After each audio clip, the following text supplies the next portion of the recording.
Dering telepon Alfa berbunyi setelah lolong anjing di malam sepi. Pian, yang masih belum tidur dan kebetulan masih termenung di samping Alfa, melihat panggilan masuk dari Ajo Iwang di layar ponselnya.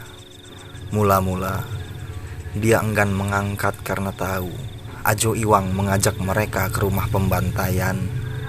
Waktu tidak berpihak kepada Pian. Alfa terbangun karena getar dan bunyi yang ia biarkan.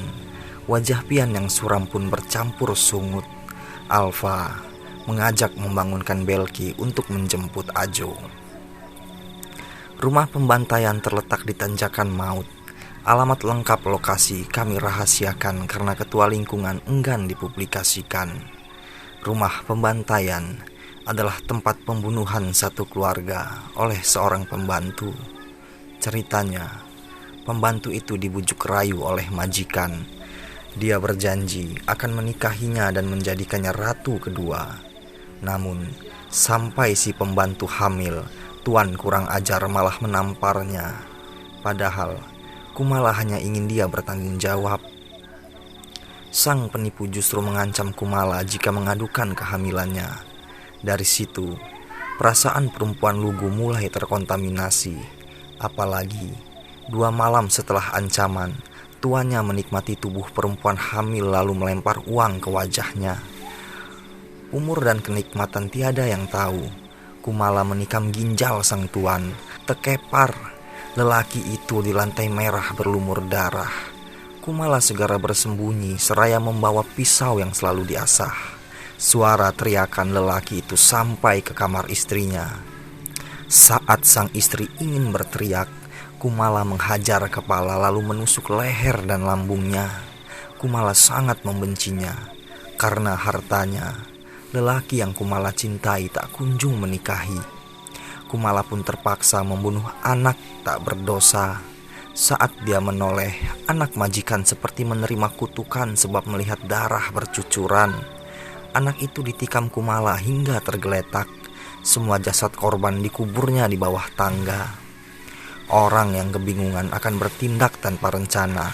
Kumala meminum racun serangga lalu menusuk jantungnya sendiri. Seiring waktu, pohon besar dari bawah tangga tumbuh hingga membantai atapnya. Diyakini, pohonnya berasal dari kuburan satu keluarga. Salah satu masyarakat yang pernah tim pantau misteri temui mengaku sering melihat anak kecil serta jerit minta tolong jika melalui jalan di depan rumah itu. Selain itu, mereka mengatakan pernah ada anak pang yang mati di dalam rumah itu. Diketahui, kemaluannya membengkak hingga berwarna biru kehitaman. Karena itu, Ajo Iwang sangat penasaran siapa penguasa sosok gaib di sana. Dari telepon, dia memaksa kami untuk menjemput. Andai saja malam itu Belki menolak ajakan Ajo Iwang, maka aku takkan pernah berhadapan dengan sosok kuntilanak merah. Saat tim pantau misteri sampai di lokasi rumah, betapa penuh semak belukar tumbuh di halamannya. Dulu, ada warga yang selalu membersihkan rumah ini. Namun, warga mengatakan, suatu ketika menjelang maghrib terdengar teriakan dari halaman rumah pembantaian. Saat mereka ke sana, Datu Imran telah tergeletak. Katanya, dia melihat sosok kuntil anak merah yang ingin menerkam. Itu benar. Saat pintu rapuh kubuka, sosok berambut ikal dan acakan berdiri di depan sana. Sial bagiku karena berjalan di paling depan. Beruntung, Ajo Iwang langsung melompat seperti terbang melewati kepalaku. Dilemparnya sosok itu dengan segenggam garam. Sepercik api mengagetkan Belki dan Pian. Mereka lompat ke dalam semak belukar. Menyiapkan waktu serta membiarkan temannya dalam bahaya sangat dihindari orang berilmu. Ajo Iwang mengeluarkan kerisnya. Asap putih melayang pelan ke arah tangga. Sesaat aku terdiam hingga Belki dan Pian menepuk pundakku. Mereka sudah siap dengan kamera masing-masing. Bagi sebagian orang yang memang bisa berinteraksi dan terlahir bisa tersentuh dan menyentuh juga melihat makhluk gaib, maka bukan tak mungkin dapat diserang. Ajo Iwang, Belki dan Pian terjatuh. Yang parah Ajo Iwang, dia terpental hingga 3 meter lebih. Kebaikan Ajo Iwang patut diacungkan jempol. Dia langsung berdiri ketika kuntilanak hampir menyeretku. Saat jarinya yang berkuku tajam hitam serta panjang telah menyentuh pergelangan kakiku, Ajo Iwang langsung melompat. Sungguh, baru itu aku melihat orang terbang. Kuntilanak merah tak sekuat yang kukira. Sosok itu menghilang ketika Ajo Iwang mengeluarkan keris. Hanya suaranya terdengar cekikikan. Dalam keadaan seperti kami itu, memang mesti fokus. Kalau tidak seperti Belki, Pian yang berdiri di sebelahnya langsung berlari ke sampingku.